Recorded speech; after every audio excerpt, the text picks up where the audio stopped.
আসসালামু আলাইকুম বন্ধুরা, আপনারা সবাই কেমন আছেন? আশা করি সবাই ভালো আছেন। আলহামদুলিল্লাহ, আমি অনেক ভালো আছি। আমি আপনাদের সামনে একটি নতুন রেসিপি রান্না করে দেখাচ্ছি। কচু দিয়ে ধুন্দল রান্না, কচুর মুখি যেটা আপনারা বলেন, সেটা দিয়ে আমি ধুন্দল রান্না করে দেখাচ্ছি। আসলে আমি ভাবছিলাম যে ভিডিওটা আপনাদের কাছে শেয়ার করব না, কিন্তু পরে ভাবলাম না, শেয়ার করি। কারণ মানুষের প্রতিদিনই তো মাছ মাংস খেতে ইচ্ছে করে না, সব সময় মাছ মাংস খেতে ভালোও লাগে না, সবজির প্রয়োজন হয়। তাই আমি সবজিটা রান্না করতেছি, আপনাদের সামনে শেয়ার করলাম। প্রথমত আমি ভিডিও করি নাই, প্রথমে আমি পেঁয়াজ এবং রসুন বাটা ভেজে নিয়েছিলাম। সব মশলা দিয়ে আদা রসুন বাটা ওইগুলো ভেজে নিয়েছিলাম।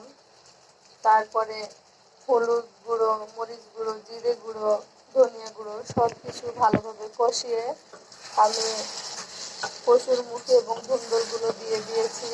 সেগুলো ভালো মতো কষিয়ে নিচ্ছি। আর অল্প একটু হলে আমি অল্প পরিমাণে একটু ঝোলের পানি দিব।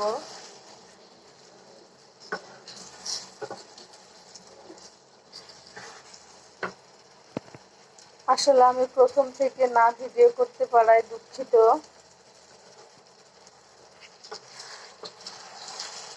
আমি তেমন কিছু দেই নাই, একদম সহজভাবে রান্না করেছি, আপনারা বুঝতেই পারছেন।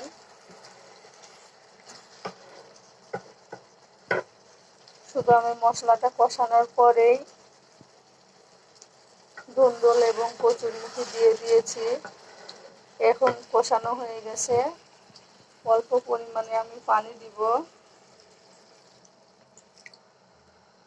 কারণ ধুন্দল থেকে পানি বেরোয়, এই জন্য আমি অল্প পরিমাণে পানি দিলাম। এখন আমি ঢেকে 5 মিনিট রান্না করব, আপনারা দেখতে থাকুন।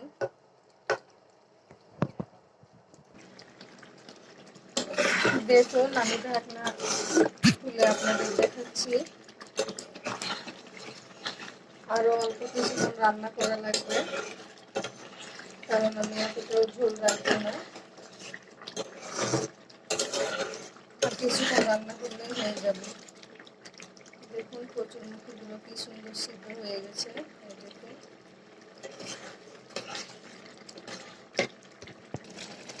দেখুন আমার রান্নাটা হয়ে গেছে। এখন আমি চুলা থেকে নামিয়ে দেব। আপনাদের যখন মাছ মাংস খেতে না ইচ্ছে করবে, তখন এইভাবে সবজি রান্না করে খাবেন, আশা করি ভালো লাগবে। আমার রান্নাটি সম্পূর্ণ দেখবেন, ভিডিওটি স্কিপ না করে, তাহলে এইভাবে রান্না করতে পারবেন আপনারা। দেখুন কি সুন্দর হয়েছে।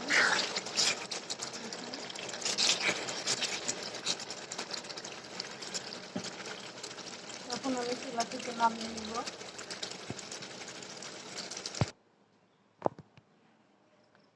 দেখুন বন্ধুরা, আমি তরকারিটি চুলা থেকে নামিয়ে নিয়ে চলে এসেছি।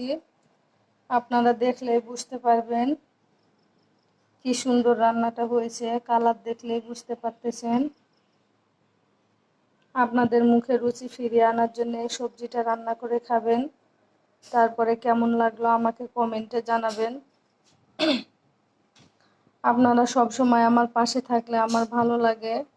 আমার পাশে থাকবেন, এবং আমার ভিডিওটি যদি ভালো লাগে তাহলে আমার চ্যানেলটি সাবস্ক্রাইব করে দিবেন, এবং লাইক করবেন, শেয়ার করবেন, কমেন্ট করবেন। ওকে বন্ধুরা, আজকের ভিডিওটি এ পর্যন্তই। সবাই ভালো থাকুন, সুস্থ থাকুন। আল্লাহ হাফেজ।